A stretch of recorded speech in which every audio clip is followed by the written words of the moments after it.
Boa tarde.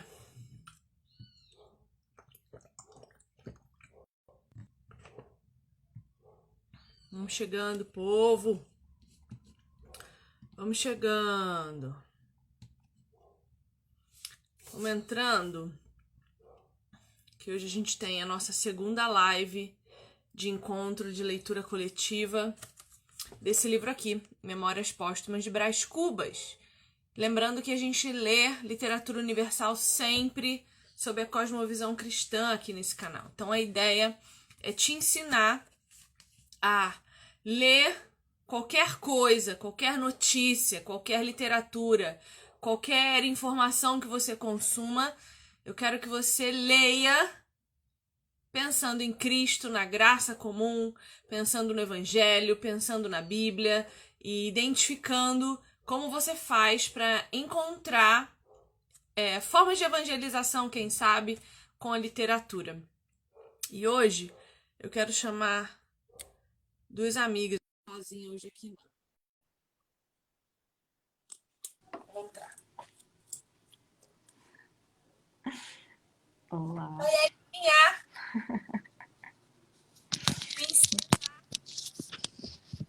Olha só. Nicks. Vocês estão bem?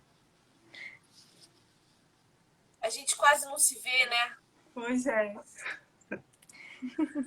Bom, eu quis trazer vocês aqui hoje porque quando a gente faz a leitura da literatura universal, eu nunca sei o que está se passando na cabeça de quem está lendo junto comigo.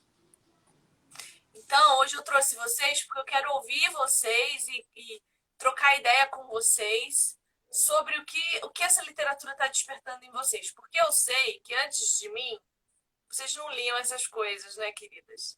Não, Então eu quero saber qual que é a impressão que vocês estão tendo, como que ler literatura machadiana nos últimos 3 meses está sendo para vocês. Mas antes eu quero começar com uma reflexão. Eu estou muito reflexiva. Ontem eu estava num encontro de mulheres e elas perguntaram assim para mim: Viviane, o que que você faz no seu dia a dia que te dá prazer? Que não faça só adrenalina e cortisol no teu organismo. E eu parei para pensar e eu não tive uma resposta. Eu não consegui identificar nos meus dias, no meu cotidiano, na minha rotina, algo que eu faça para o meu deleite, para jogar no meu corpo os hormônios do prazer. E aí, diante disso, eu fiquei chateada comigo, porque eu não estava prestando atenção em mim. E aí eu parei para pensar o que eu podia fazer para me dar um pouquinho de atenção. E aí hoje, antes de entrar na live, eu decidi que eu ia tomar um banho daqueles assim maravilhosos. Eu ia lavar o meu cabelo, hidratar o meu cabelo, secar o meu cabelo, sabe? Me olhar no espelho, não para enxergar beleza, mas para olhar nos meus olhos e ver se ele tá transmitindo aquilo que tem no meu coração, me perceber. E eu percebi até que a minha pele tá ótima, porque a minha alimentação mudou esses tempos, por causa dos problemas de saúde, e a minha pele tá bem melhor. Claro que eu tô um pouquinho maquiadinha aqui, claro, né? Isso também é autocuidado. Mas o que eu quero dizer é assim, olha, eu quero fazer essa pergunta para vocês que estão vendo a gente, que estão ouvindo. O que você tem feito nos seus dias que te dá prazer, que joga serotonina no seu organismo, para que você não perca a alegria, para que você não se veja de repente só fazendo aquilo que precisa ser feito.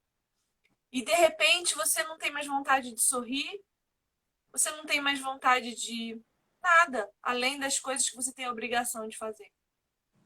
Sabe? Então, eu tomei uma decisão ontem, depois disso, que eu vou começar a cuidar um pouco mais da minha aparência, a me perceber mais, a perceber a imagem que eu tenho passado, né, a me preocupar com o que visto. E eu não estou falando de idolatria da moda, idolatria de consumo, não.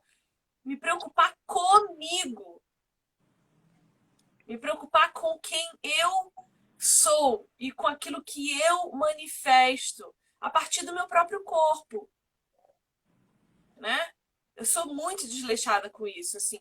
Eu não me preocupo. Isso é uma característica de quem lê muito. Você pode ver. Geralmente quem lê muito é quem não dá muita atenção para sua própria aparência, porque quando você descobre conteúdo relevante intelectualmente, você coloca na balança a importância do tempo investido para isso e esquece de se olhar. E isso para tudo. Eu tô falando não só de intelectualidade, mas às vezes o trabalho te consome tanto que você não consegue se enxergar mais. Às vezes a tua autocobrança te consome tanto que você não consegue se enxergar mais. Existem vários fatores que podem te levar para esse lugar. E aí eu quero começar com essa pergunta, antes da gente introduzir o nosso assunto. Começar com essa pergunta, assim, para todo mundo. E não precisa me responder, não. Só pensa, leva para a cama hoje essa pergunta. O que que você tem feito para dar um choque de hormônio do prazer no seu corpo? De regozijo, de contemplação, sabe? Ah, aquela meia horinha que você faz o seu devocional na Bíblia não pode ser o único momento de prazer do seu dia. Você precisa parar, respirar um pouco. Faça isso, porque senão a vida vai perder a cor. Isso não quer dizer que você não tem fé, isso não quer dizer que você não ama Deus. Isso talvez queira dizer que você está colocando coisas nos lugares errados, prioridades onde não deviam estar. Certo? Vocês entraram aqui para ficar muda? Não, Sorri a sério. tu falando sobre essa questão de dar prazer, como vocês sabem, vocês duas, né, sabem que eu tô passando por esse processo de transição capilar, então é um processo muito difícil. Aí eu comecei a pensar, se eu decidir fazer isso, mesmo sabendo que é um processo difícil, se eu vou me entregar a não arrumar meu cabelo nas opções que eu tenho ou arrumar. Então, eu fiquei muito reflexiva durante esses últimos dias sobre isso. Se eu deixava o meu cabelo de todo jeito, eu me entregava ou dizia, não, eu tô feia desse jeito, o cabelo tá feio. Ou se eu arrumava para tentar melhorar a minha aparência. E você falando sobre isso, eu lembrei dessa reflexão que eu estava fazendo esses dias. E tu, Mai?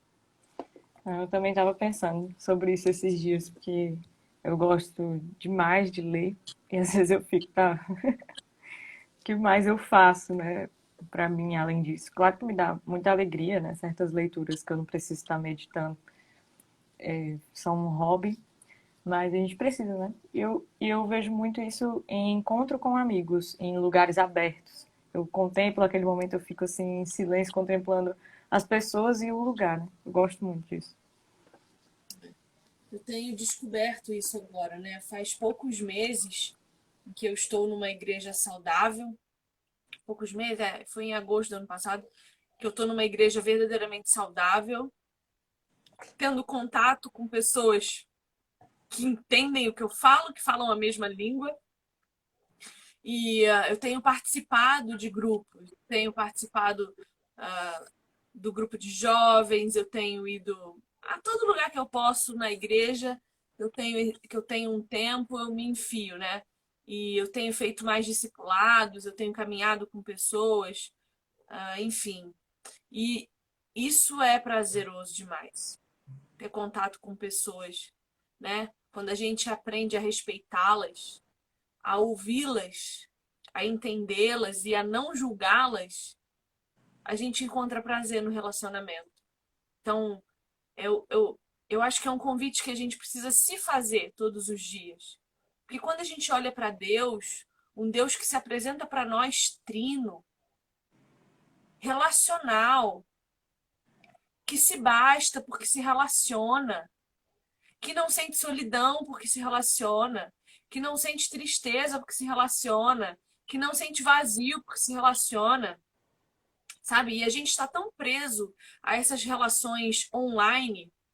Vou falar para vocês, eu não aguento mais. Eu não aguento mais coisas que só me dão acesso a pessoas online. Tem hora que eu não quero mais nem conversar pelo celular, porque eu não aguento mais olhar para o meu aparelho telefônico. Eu não aguento mais olhar para o meu smartphone. Então, esse movimento de irmos ao encontro de pessoas fora da virtualidade precisa ser prioridade. Porque senão a gente vira bicho. Eu não consigo me relacionar de forma adequada porque eu não vejo os olhos, porque eu não ouço o tom de voz, porque eu não entendo o que a pessoa está falando, porque eu não estou ouvindo, interagindo. E isso tira de mim percepções importantes, sensibilidades importantes. Eu acabo achando que eu estou sempre certa, que eu tenho sempre razão e que o outro não precisa dos meus ouvidos, só da minha boca. Porque eu tenho a razão, porque eu tenho a verdade, porque eu tenho aquilo que é certo. Então, essa teologia que a gente faz online, e eu faço mesmo, a gente tem os nossos grupos, né? Vocês são minhas co-líderes aí em todos os meus grupos, o grupo de oração, todos os grupos de leitura, grupos de estudos. O que mais a gente faz é online, nós somos amigas online. Mas isso precisa sair da tela. Quando eu alimento vocês online, o que eu espero é que vocês pratiquem na vida real. E Deus tem me dado esse prazer de poder praticar isso na vida real. E eu tenho aprendido tanto sobre o outro, sobre mim. Perguntas que as pessoas me fazem, que aqui não acontece, né? Porque no olho a olho a gente tem mais liberdade. Que eu paro para me perceber e eu falo, eu não sei responder isso. Eu não sei, eu não tenho. Eu nunca pensei nisso a meu respeito, eu não faço ideia.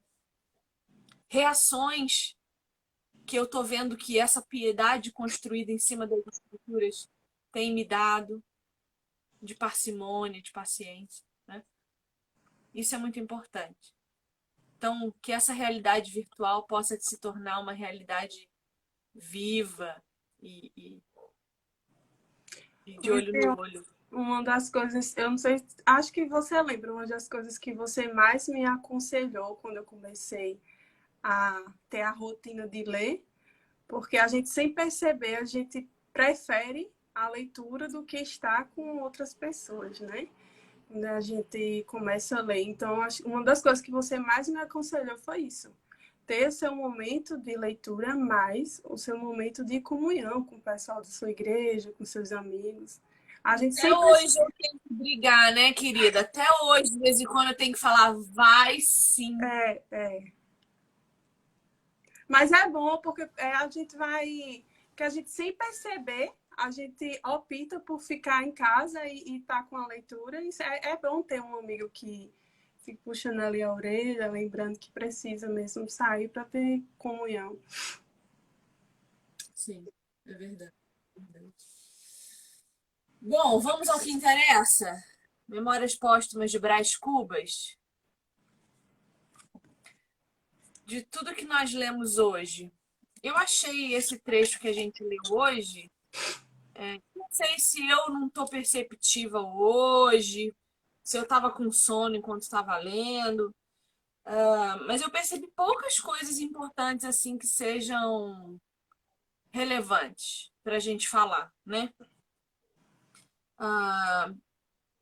O primeiro capítulo da gente é o capítulo 21, que fala do Almocreve, que é aquele que carrega, ajuda a carregar vaca, boi, enfim.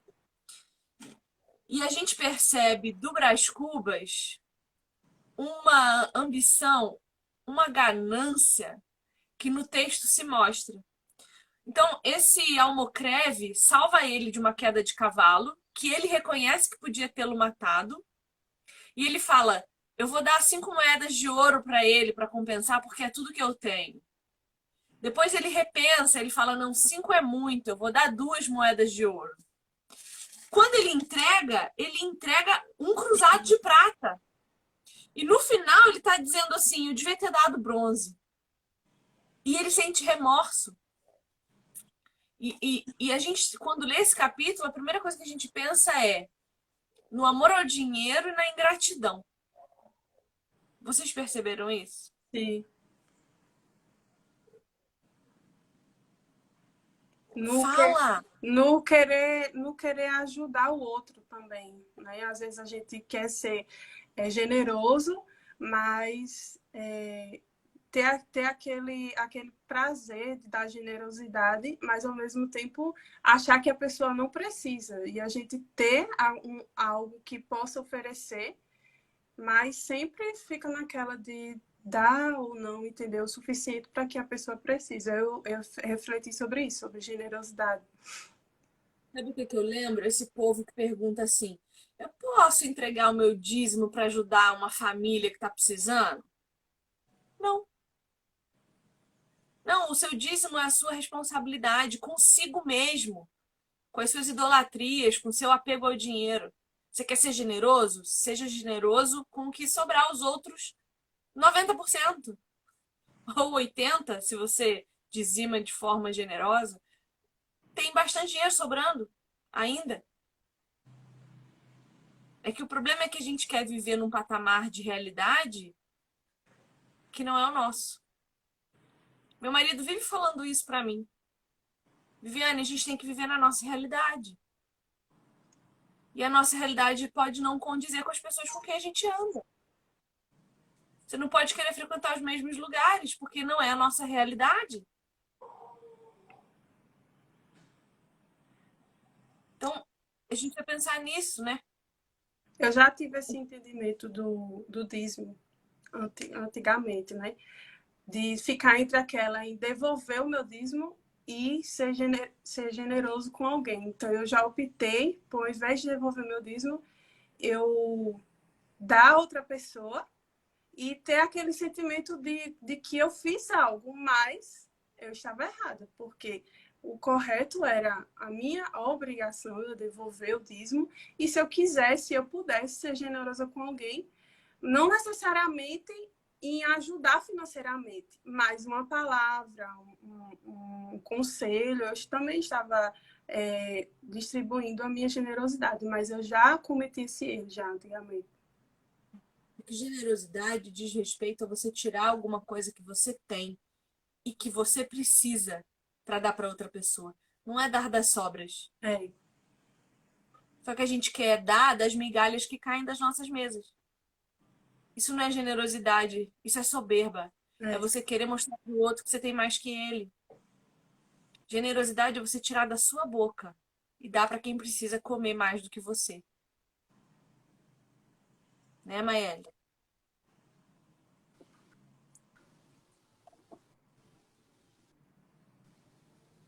Tá sem áudio, tá Tá, sem tá áudio. sem áudio, mas Não. Sim.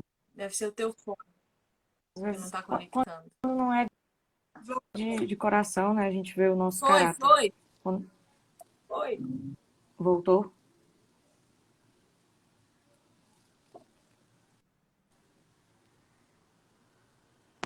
Fechou de eu acho que novo. é problema aqui mesmo.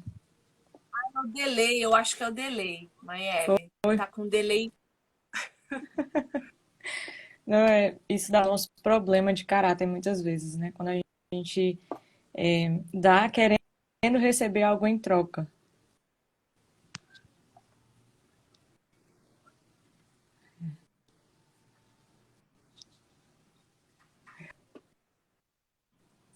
O teu áudio está demorando super a chegar. Foi? acho que é por conta do Demorando. fone. Ela tá de É o fone.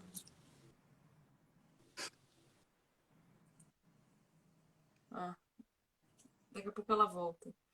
Bom, então é isso. É, essa generosidade em dar aquilo que sobra, né? Isso é terrível e é o que a gente geralmente faz, porque é esse entendimento que a gente tem. Se sobrar, eu vou ajudar alguém, né? Só que tem gente que precisa muito mais que nós, É que tem muito. melhor não entregar com esse sentimento do que dar só para uma aparência, né? A gente se preocupa muito com o que as pessoas vão pensar se nós estamos exercendo a nossa generosidade ou não. Mas é melhor não dar do que, porque o importante é o que motiva o seu coração, né? A É gente, aquilo que Jesus falou, né?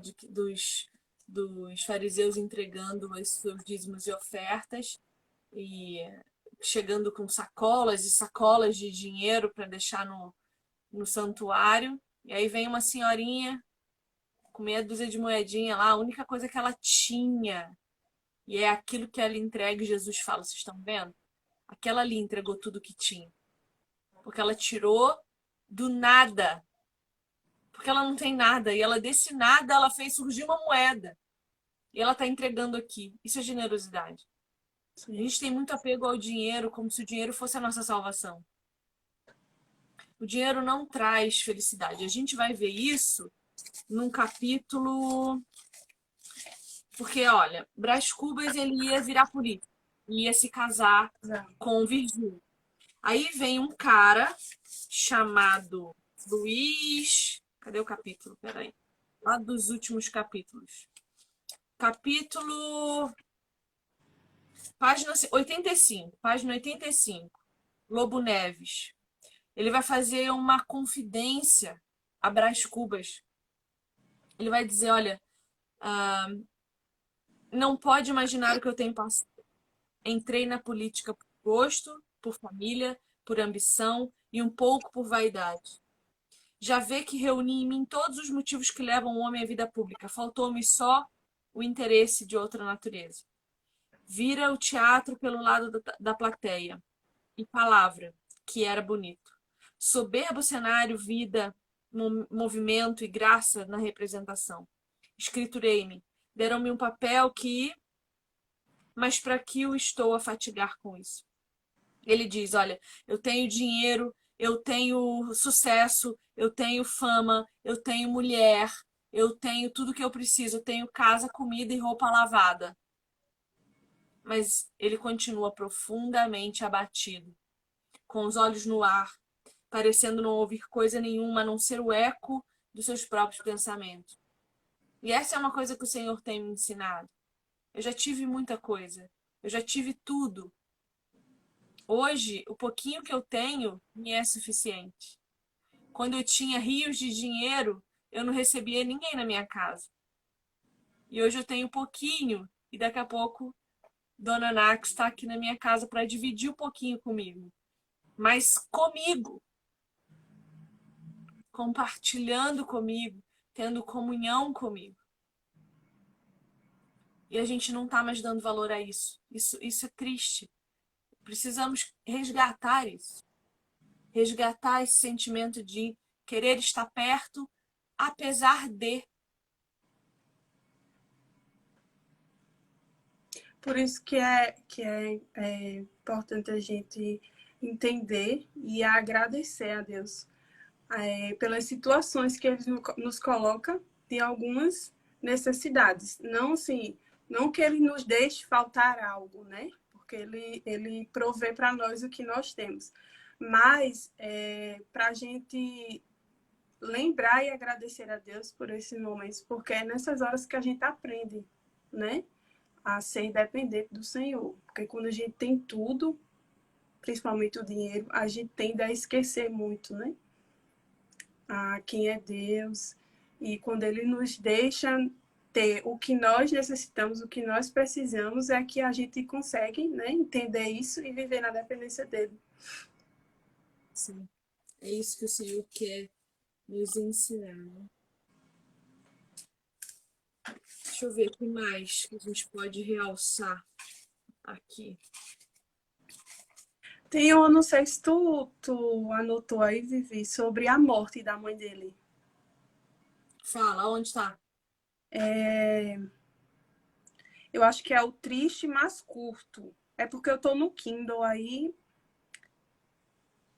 Quando ele chega para visitar a mãe, depois de anos, Hum, eu acho que é o. Peraí, Como é que eu vou achar? Curto mais alegre. Achei, página 48. Bom, na página 47, o triste mais curto é quando a mãe dele morre, né? Isso. É. Ele fala, acho que, deixa eu ver nessa parte aqui, que o pai dele vai falar para ele: tua mãe não pode viver, disse-me ele com efeito.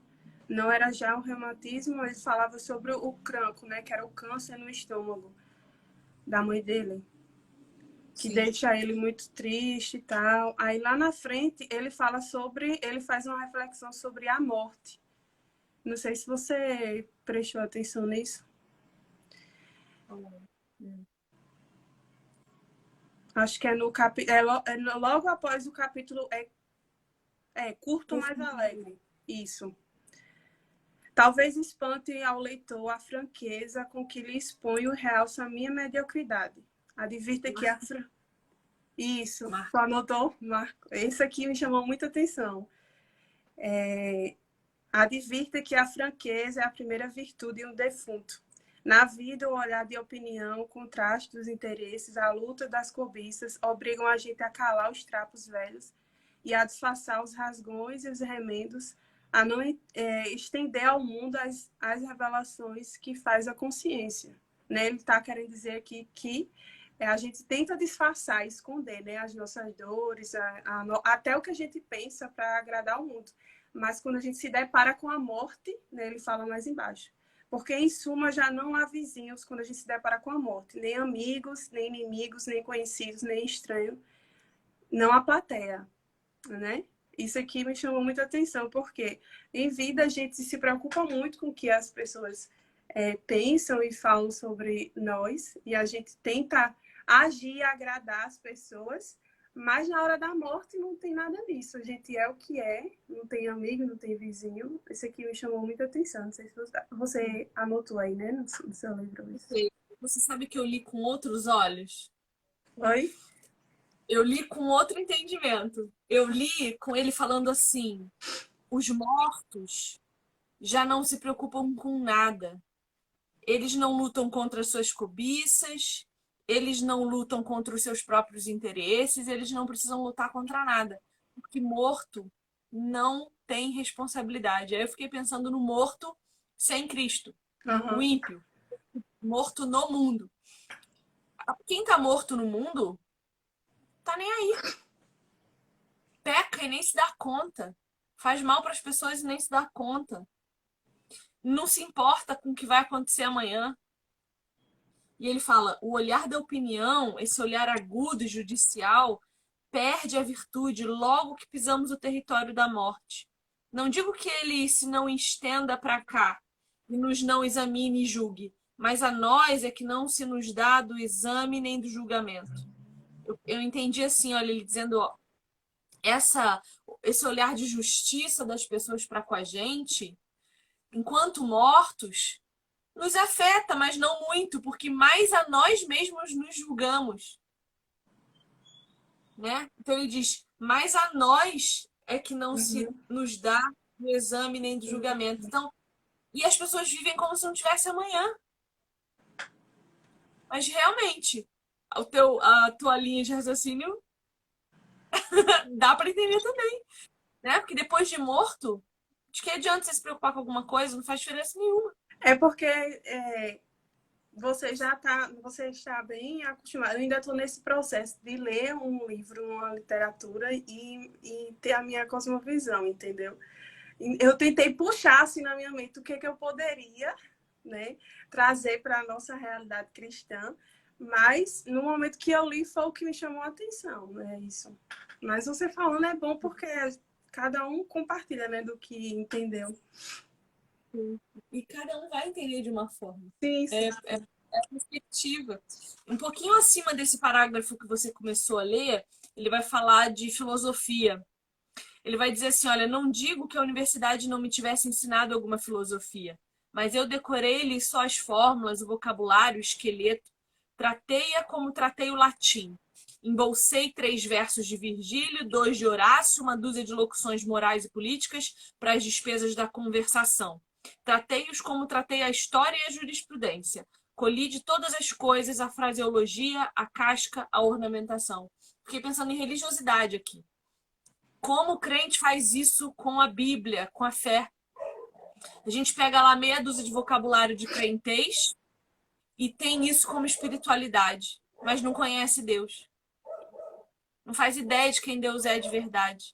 Mas usa todo um linguajar, toda uma parafernália, toda uma edumentária para mostrar uma religiosidade que não tem nada a ver com o Espírito de Deus.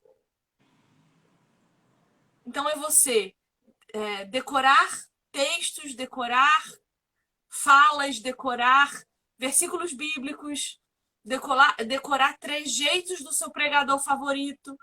E isso não sair da mente e descer para o coração. Por incrível que pareça, eu consegui fazer essa reflexão, porque eu me coloquei nesse lugar. E a gente tem a gente fica tão convicto de que o que a gente faz é certo, que qualquer pessoa que falar que você não tem essas frases prontas, você vai logo julgar aquela pessoa, vai dizer que aquela pessoa, né, tá errado, que você é crente, que não sei o quê. E eu me vi nesse lugar e eu fiz essa reflexão. Porque a gente tem tanto aquilo na cabeça que nada que as pessoas falem, a gente tem tanto isso, a gente toma isso para si como verdade, né? As frases prontas, a minha ida na igreja só para, né, esquentar banco, como a gente diz. Como o Dai está dizendo, tem essa ideia fixa de que realmente é a verdade e é isso. E quem fala contra é o diabo que está usando. A Vanessa colocou um comentário aqui muito interessante, ó. Ela tá falando assim: Vivi, me parece que o autor sempre cita as mulheres como fingidas e dissimuladas. Foi assim com Capitu, com Sofia e agora com Virgília. Realmente, ele faz isso. E assim, é importante a gente pensar que esses livros de Machado de Assis, na sua fase realista, são uma crítica severa à sociedade em que ele está vivendo.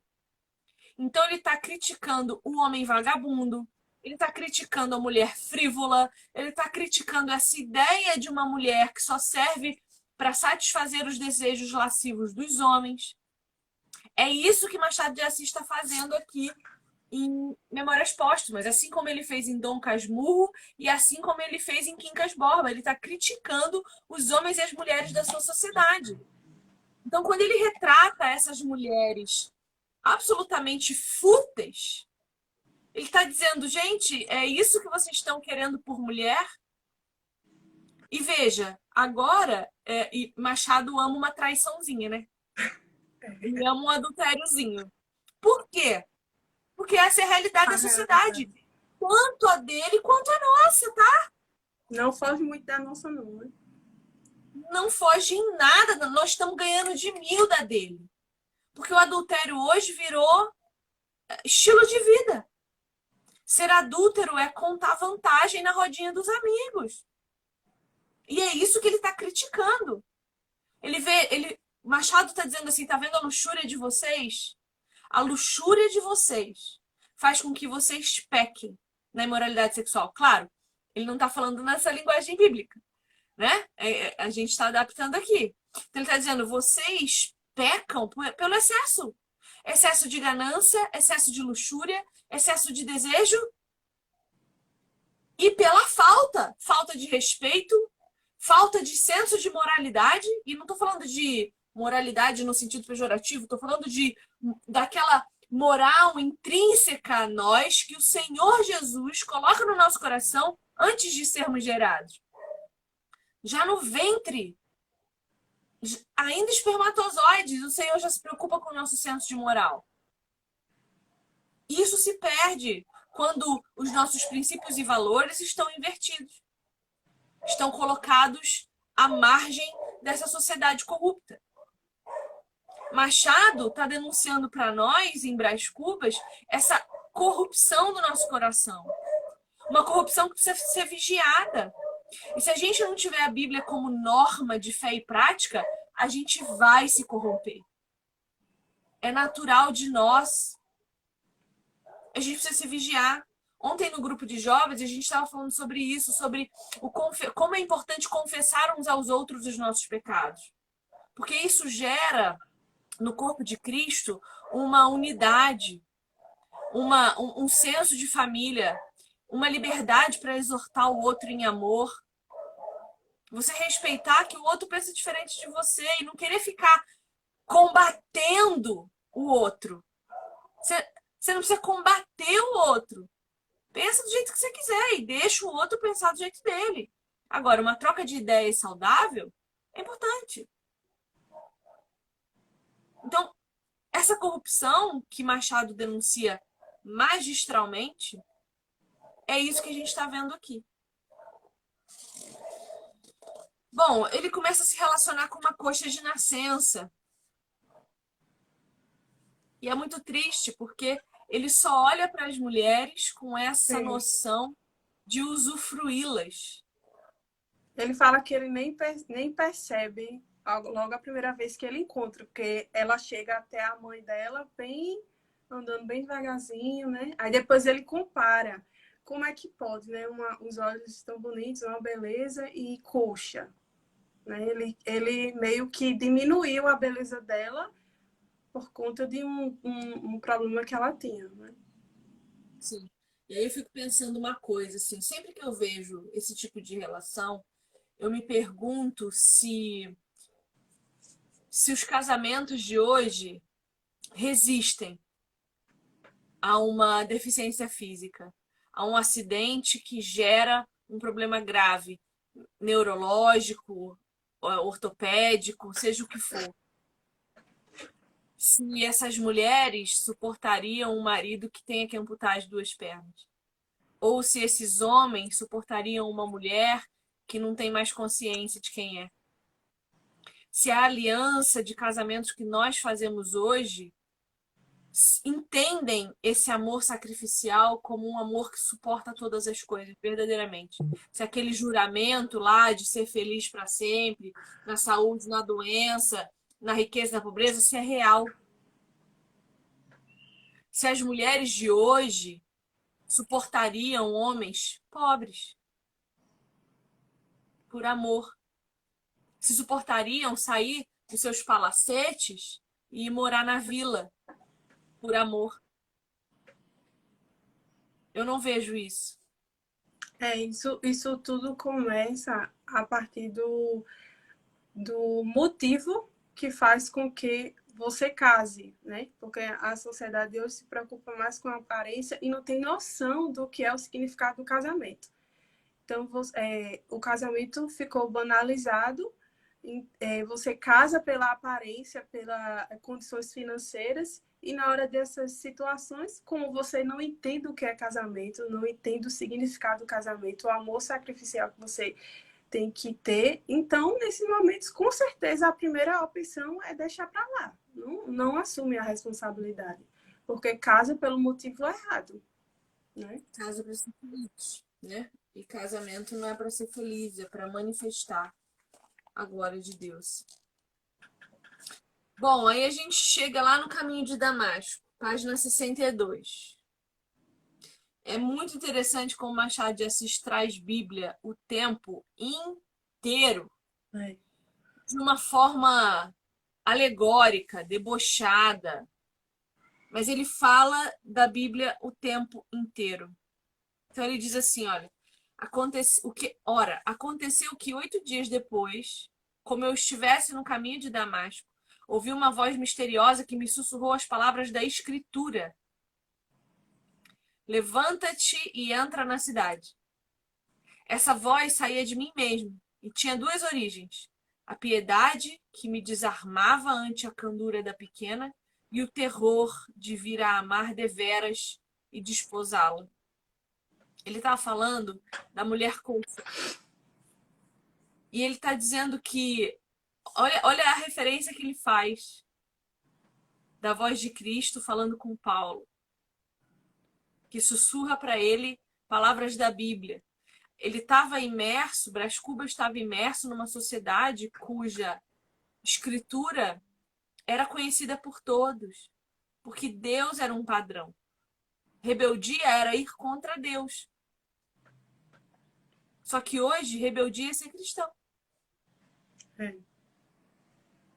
Se você lê a Bíblia, você é a Carolinha da igreja, você é a crente chata. Mas graças a Deus, porque eu sou a crente chata. E aí ele vai mostrar para nós uma coisa que Paulo fala, a luta da carne contra o espírito. Lá em Gálatas, Paulo vai dizer isso. Ele diz, olha, essa voz saía de mim mesmo e tinha duas origens. Olha, a carne brigando contra o certo, brigando contra o errado, porque todos nós nascemos com esse senso de moralidade. Ele diz, a piedade que me desarmava ante a candura da pequena e o terror de vir a amar deveras e despojá-la. Uma mulher coxa.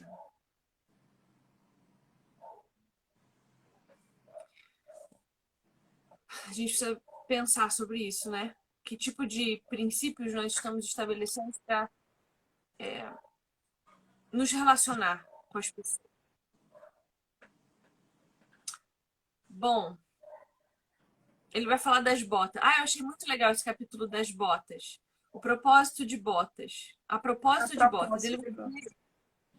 Ele vai dizer que toda a dor vem para nos mostrar o prazer nessa vida. Então ele vai dizer assim, na página 63. 4 ou 5 dias depois, saboreava esse rápido, inefável e incoercível momento de gozo que sucede a uma dor pungente, a uma preocupação, a um incômodo. Então ele está dizendo, você fica com a bota tanto tempo, te machucando, que quando você tira, o prazer é enorme. Daqui, inferi eu que a vida é o mais engenhoso dos fenômenos, porque só aguça a fome com o fim de deparar a ocasião de comer. Então ele está dizendo, você morre de fome, porque quando você come, o deleite é maravilhoso. E não inventou os calos, senão porque eles aperfeiçoam a felicidade terrestre. Olha a Bíblia aqui, ó. Em verdade, vos digo que toda a sabedoria humana não vale um par de botas curtas. Olha, Evangelho. Ele está dizendo, a dor e o sofrimento vêm para nos ensinar que existe um prazer maior. Ele está dizendo para nós, tudo que nós passamos nessa terra precede um prazer maior da eternidade. Em verdade vos digo, a dor e o sofrimento que nos faz parecidos com Cristo nos leva à eternidade com Ele. Isso é lindo. A gente só dá valor à saúde que tem quando adoece. A gente só dá valor a um estado de vida sem dor de cabeça quando a gente tem uma enxaqueca. A gente só lembra que precisa de Deus quando está passando necessidade. Aos pais quando perde. Exatamente. A dor é um chamamento de Deus para nossa alma.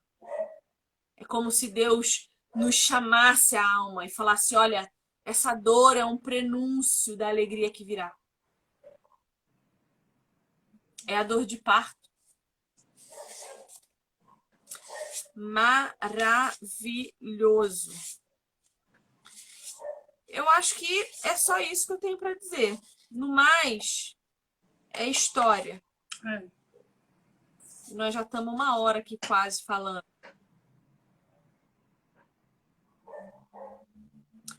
Olha que interessante. Lá para o finalzinho da nossa meta da semana, no capítulo Destino, página 84, para quem está lendo comigo nessa edição. Brás Cubas estava tendo um caso com Virgília, adulterando com ela, enganando o marido dela, se fazendo de amigo dele, frequentando a casa dele, aprontando todas. E olha o que ele diz de Virgília. Virgília era um pouco religiosa. Não ouvia missa aos domingos, é verdade. E creio até que só ia às igrejas em dia de festa e quando havia lugar vago em alguma tribuna. Mas rezava todas as noites com fervor, ou pelo menos com sono. Tinha medo às trovoadas. Nessas ocasiões, tapava os ouvidos e resmoneava todas as orações do catecismo. Aí eu pergunto a você, será você uma Virgília que só é um pouco religiosa, que vai à igreja quando é dia de ceia, ou quando tem festa, ou quando é culto de jovem, que quando é estudo bíblico não aparece porque não tem paciência para ouvir a palavra de Deus, que fica fazendo orações repetidas, sem sentido nenhum, que não significam absolutamente nada e que não se comunicam com Deus? Será que você é essa que só mostra fé no meio do povo e que na hora de se trancar no seu quarto, ajoelhar, chorar com Deus, se humilhar diante dele, ler a palavra dele e ser lida por ela, você permite também? Você vive isso também? Porque é de joelho no chão, sozinho com Deus, que a gente desenvolve piedade. Não é no meio do povo. No meio do povo nós somos edificados mutuamente.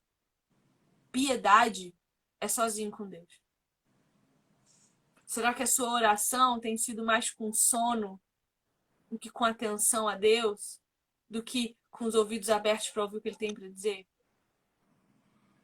Essa é uma pergunta que a gente precisa fazer. Porque volta e meia nossa fé vai ter altos e baixos. Vai ter dias e dias.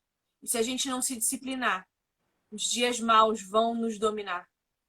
Porque nós estamos nesse mundo que é mau. E o mal aqui impera. Então que nós possamos nos perguntar isso. Será que nós somos Virgílias?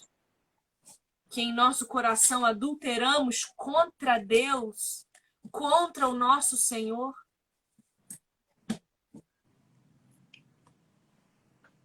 Fala aí, Naqué. Não, qual o tema desse capítulo? Porque eu tô no Kindle. Foi Foi o último, né? destino. É. Essa reflexão que você faz realmente é verdade. Se a gente não se atentar para isso, se a gente não correr contra isso, a gente tende a querer demonstrar, né, a nossa piedade só externamente, mas a comunhão com Deus na nossa casa, com nossa família, a gente não tem. E aí, como você falou sobre enquanto a gente estiver aqui na Terra, né, passando por aqui, a nossa fé vai. Se a gente não tiver firmado em Deus, em comunhão com Deus, a gente não consegue. Sim. Uma outra personagem que aparece é Marcela. Lembrei agora.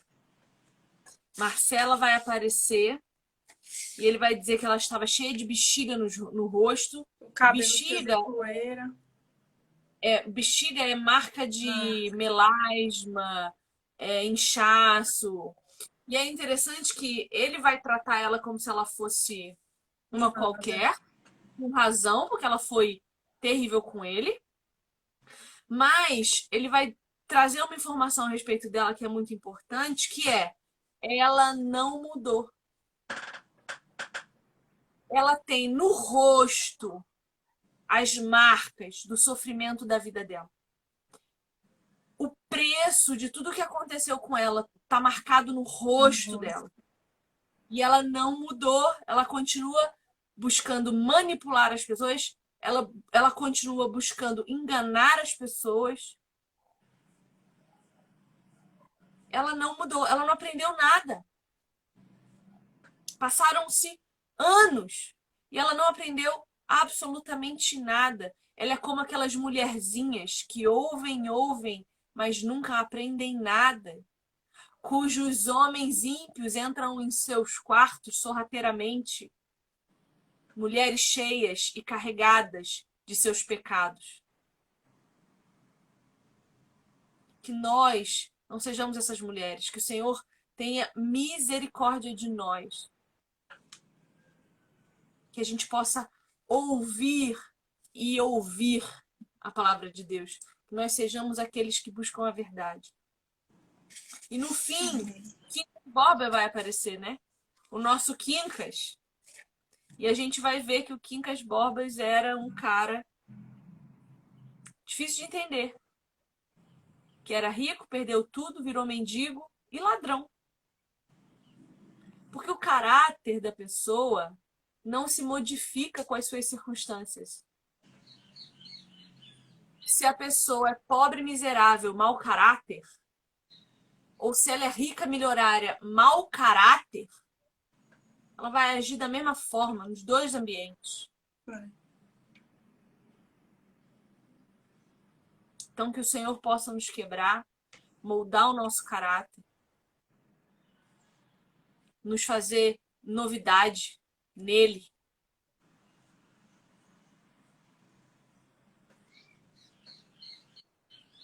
Amém? Amém. Mais alguma coisa? Não. Encerramos? Não consigo pensar em mais nada para falar. Acho que as partes que mais chamaram a atenção realmente foram as que você falou, que a gente falou mesmo. Que bom. Então é isso. Eu quero falar uma coisa. O livro da leitura coletiva universal do mês que vem é o da Clarice Lispector, A Hora da Estrela. E ele é curtinho, ele tem 90 páginas. Então estou pensando em fazer o encontro dele em uma vez só. Na penúltima quinta-feira de junho, num encontro só, a gente zera o livro. Que ele é bem curtinho, numa sentadinha dá pra ler, tá? Então provavelmente a gente vai fazer isso. A gente vai ler A Hora da Estrela da Clarice e vai se encontrar uma vez e vai zerar os comentários dele na última quinta-feira do mês. Tá bom? Fica aqui então registrado esse aviso. Eu estava pensando sobre isso hoje.